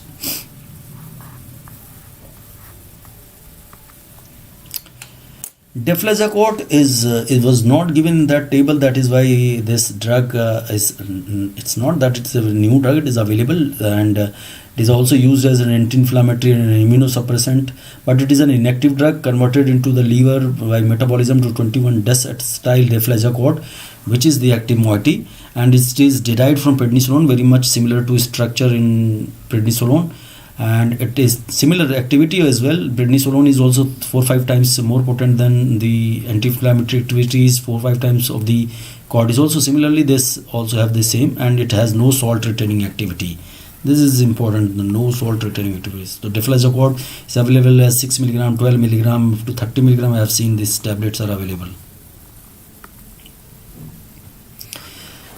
Talk about the pharmacokinetics of these agents. The hydrocortisone and other synthetic analogs, many of them are orally available, orally effective usually, and the advantage is being that they are orally effective, but this hydrocortisone undergoes high first pass metabolism, so its bioavailability is less, and but the other synthetic one, they are little resistant to metabolism, and the 90% or more of hydrocortisone is plasma protein bound, usually to, I told you, the cortisol binding globulin, all that, and the esters of hydrocortisone, like we always use during the emergency, that is hydrocortisone hemisuccinate. These are the aqueous or water soluble ester of hydrocortisone, or the water soluble ester of its synthetic congeners, like this methylprednisolone sodium succinate. So these are the drugs we usually give as a pulse or during the emergency. Hydrocortisone or methylprednisolone, they can be induced, given IV to rapidly increase the body fluid concentration in the body fluid, cortisol concentration, right, or the steroid concentration. We also have AIIM injections of suspensions. They are not directly, the suspension first gets converted into solutions, then they will be absorbed. That is why they are longer acting. So AIIM injection of suspension of hydrocortisone is available, that is in the form of hydrocortisone acetate. So that suspension, not only that, there are other suspension of hydrocortisone ester also, its esters, as well as the other synthetic congeners, they have prolonged action. They can use as IM depot kind of thing. So they are there. GC glucocorticoids may enter the central circulation from the topical sites. For example, if you have seen that table, many of them are available as the local also. Hydrocortisone, triamcinolone, etc. are available as, this topical hydrocortisone, this dexamethasone, etc. These are topical. This triamcinolone is available as topical. So this, on topical application, they may gain entry to the circulation if they are applied, suppose on the large area of the skin, or they are, application is under the occlusive dressing, and if they are, from the certain sites like joints, etc., synovial cavity, etc., synovial surfaces, from there all, and also from the this airways, you use topical this inhalers and all that. From there they can be absorbed, they can reach to the systemic circulation and can affect.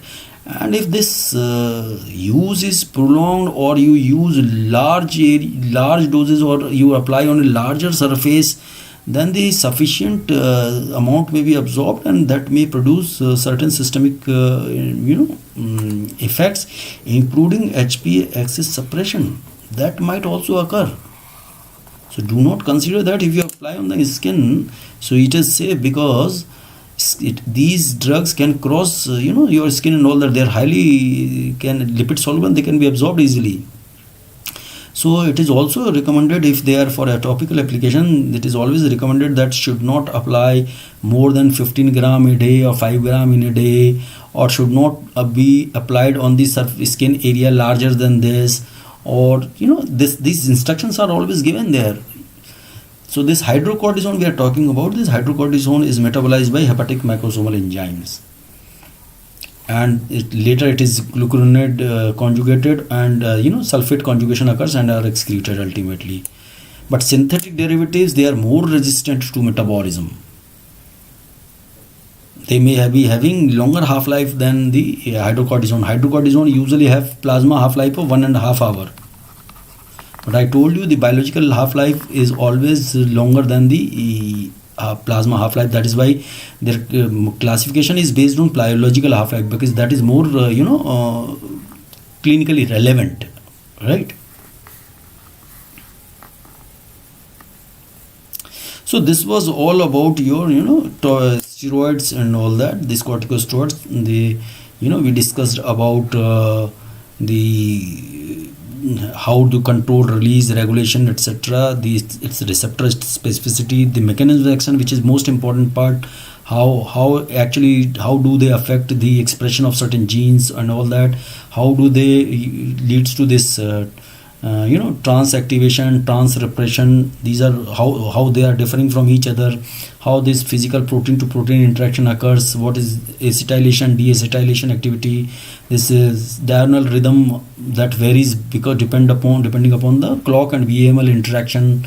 And also this not only that, this action on pharmacological effects on different organ system and all that. So we discussed today a very important portion of this particular topic. The next portion, which we'll be discussing day after tomorrow, that would include its clinical uses, because they are used in myriads of clinical conditions. You will see there are innumerable uses of these glucocorticoids. So these are very important class of drugs, although every drug is important. If you are suffering from having rhinorrhea and all that, you will say that antihistaminics are the best drug they have. So I don't say that a drug can be said to be most important, others are not important. Each drug has its own importance, but these are very commonly used drug and used in various conditions, and the judicious use of such drug may be life-saving, but if you do not know how to use them, they may cause significant damage to the patient's health and all that. So I would again request you to have this Telegram app this is a messenger app like WhatsApp. Having this app is not enough. Install it on your system and join this group. If you don't join this group, that is you are in the, it is of no use for you, because on this group you keep receiving all this thing, notification about the timing of the class, the topic which is to be discussed, who will be the educator at what time, everything. You keep getting these notifications on this Telegram channel. So you should at least 3-4 times you should open this particular app and check if there is any new update on any class or something is there or not. So this is important for you. If you have, it's fine. If you don't have, get it and ask your friends to also get it. The subscription, I have already discussed that what are the advantages that are associated with this paid subscription service, which is considered as a premium service. This is one subscription with all your with unlimited access to everything. Offline access is wonderful. You can have each and everything available to download as many time as possible. Live classes, I said that these are more interactive than any other platform, and interaction with the educator is must to improve any learning process. You have variety, no dearth of this study material on this site, and there are a lot of opportunity you to interact with the educator, to ask your doubts, to clear your conceptual confusions, etc., everything. So this is worth joining this course, because though it is on paid basis, but definitely you need a guidance, you need a guide, in fact all the time behind you, who can make at least, cannot ensure unless until your efforts are 100%, but can definitely improve your probability of cracking an exam higher.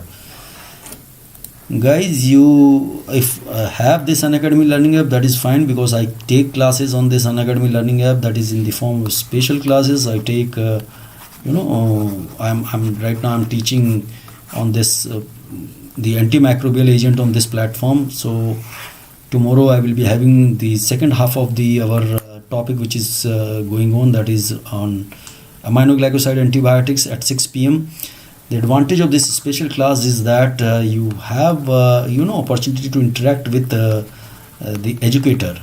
So this you will not get anywhere else. And also, if you follow me on this app, you can send me direct message.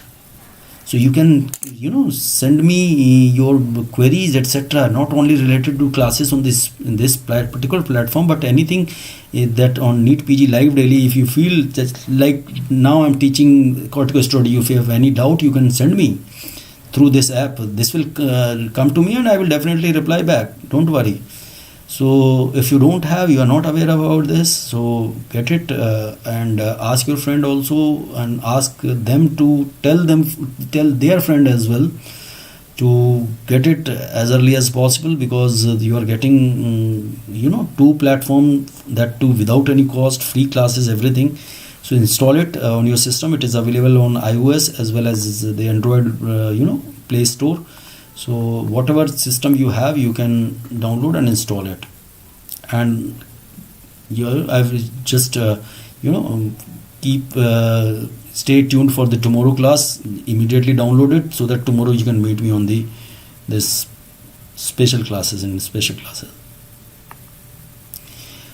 If you have decided to join this NEET PG Plus, that is this premium service, subscription based service, you have to go to the manage goals, select NEET PG.